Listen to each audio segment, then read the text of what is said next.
Nagaan Kiristoos Yesuus lafaaf bakka isin jirtanitti hunduma keessaniif baay'atu kabajamoo fi jaallatamoo qulqulloota saba Waaqayyoo yuutuubii waldaa eegamsaa keessatti kan argamtan akkasumallee kallattii kamiin karaa yuutuubii waldaa eegamsaa ergaan sagalee Waaqayyoo sheerii ta'e kan isin qaqqabu nagaan araarrii fi jaalalli Waaqayyoo isiniif baay'atu akkam jirtu nagaa keessanii Kiristoos isa eegaaf gargaaraa jireenya keenyaa ta'ee guyyaaf yeroo kana nuuf kenneef galanni guddaan bara baraan haa ta'u baay'ina araara Waaqayyoo irraan kan ka'e badisa keessaa baraaramne guyyaaf yeroo kana argannee jireenya argannee sa'aatiif yeroo kana argachuu dandeenyeerra inni guyyaaf yeroo kana nuuf kenne maqaan isaa Waaqayyoodha.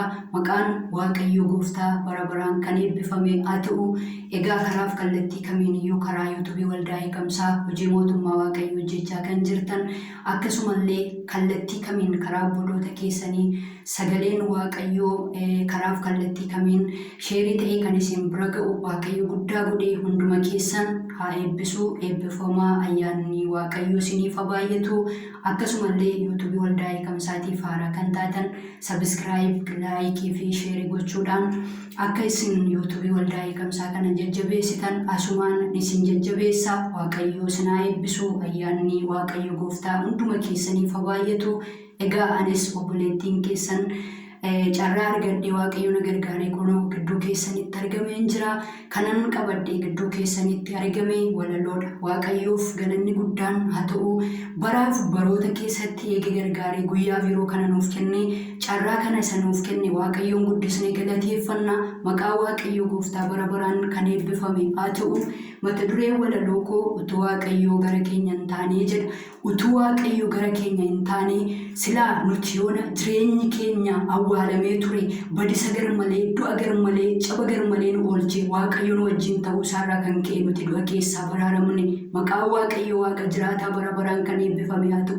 Macaafa faarfannaa boqonnaa 124 irratti yoo dubbifattani utuu Waaqayyoo gara keenya hin taane inni gara keenya ta'e utuu Waaqayyoo ta'uudhaa baate haa jedhu sabni Israa'el silaa yeroo aariin isaanii nurratti boba'e sana isaan fayyaatti nu liqimsu turani kiyyichi ciccitee nu jalaa baane haalelluuyaa maqaan Iyesuus Kiristoos bara baraan eebbifamu.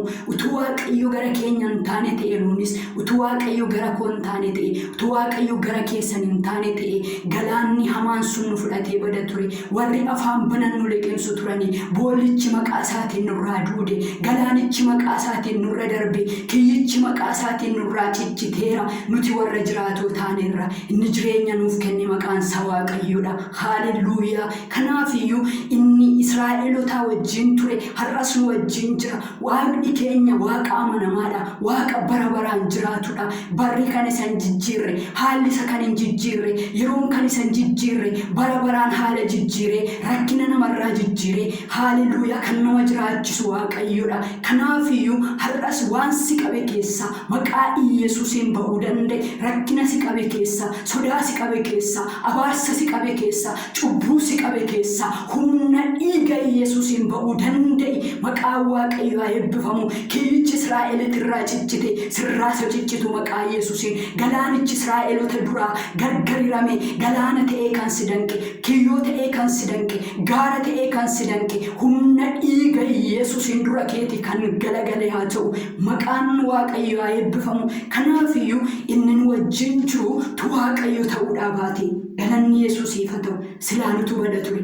Awwaalamuun oolchee nu wajjin jiraachuu Waaqayyo kiyyoodhaan qabamuun oolchee nu wajjin jiraachuu Waaqayyo boollicha nurraa cuqqaalee nu wajjin jiraachuun Waaqayyo danqaricha nurraa cabee nu wajjin jiraachuu Waaqayyootiin har'as kan Waaqayyo si wajjin jiru gammadi Waaqayyoonni si wajjin jiru isa hundumaa danda'udha.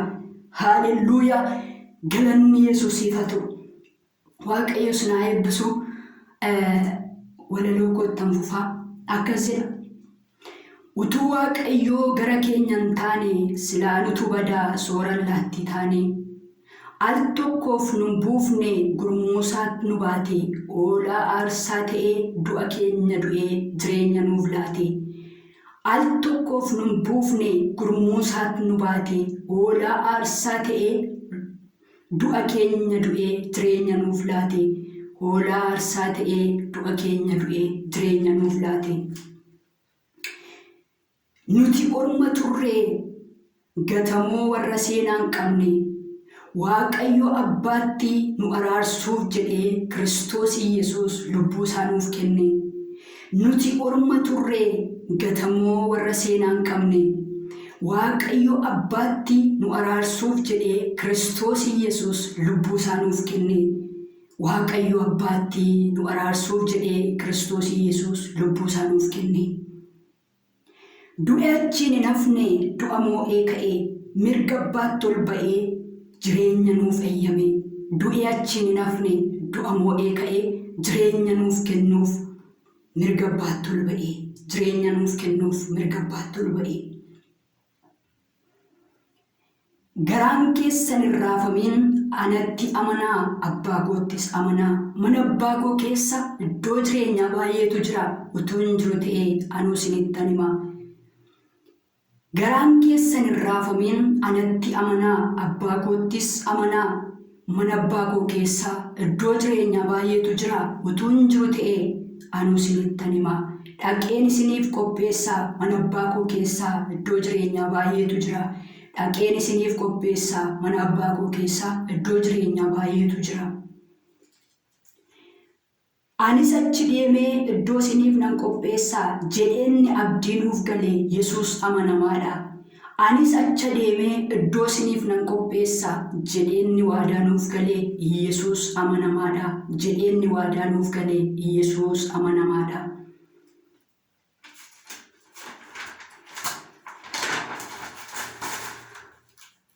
Kanaaf haa qophoofnu jireenyi biyya lafaa unuuf darabaadha. Kanaaf haa qophoofnu jireenyi biyya lafaa unuuf darabaadha. Ati yaa obboleessaa, atis yaa obboleettii hin goyoonfamiin waan aduu gadiifi. Atis yaa obboleessaa, atis yaa obboleettii hin goyoonfamiin waan aduu gadiifi. Dammaqii of qopheessi jireenya bara baraafi. Dammaqii of qopheessi jireenya bara baraafi. Ati yaa obboleessaa, atis yaa obboleettii hin sossobamiin wanta aduu gadiifi. Dammaqii of qopheessi jireenya bara baraafi. Dammaqii of qopheessi jireenya bara baraafi. Ameen. Waaqayyo Gooftaan isin haa eebbisu. Isa dur amanne caalaa amma guyyaan fayyinaa waan nutti dhiyaateef ati yaa isa raftu dammaqi warra du'an keessaas ka'e Waaqayyo siif hin ibsaa jedhamee barreeffamee jira. Isa dur amanne caalaa amma guyyaan fayyinaa waan nutti dhiyaateef kanaaf ati yaa isa raftu dammaqi. Haleluuyaa. Warra du'an keessaa ka'e Waaqayyo siif hin ibsaa. Kanaaf nuti har'a jireenyi keenya fayyuu qaba. Adeemsi keenya Waaqayyo wajjin ta'uu qaba. Isa dur amanne caalaa har'ayyuu guyyaan gara Waaqayyootti deebi'u. Har'ayyuu guyyaan fayyina. Har'ayyuu guyyaan hiikamsa. Har'ayyuu guyyaa Waaqayyo wajjin nagaatti araaramanii jiraachuu anaaf isinitti dhiyaatee jira. Kanaafiyyuu wanta keessa jirru keessaa dammaquun Gooftaa wajjin bu'uun ga'ee koof ga'ee keessan. Waaqayyo isin haa eebbisu. Hanga sagantaa biraan walitti deebinutti nagaa Kiristoosiin naaf tura. Ani obboleettii keessan fa'aan ta'edha. Guddaa galatoomaa ulfaadha.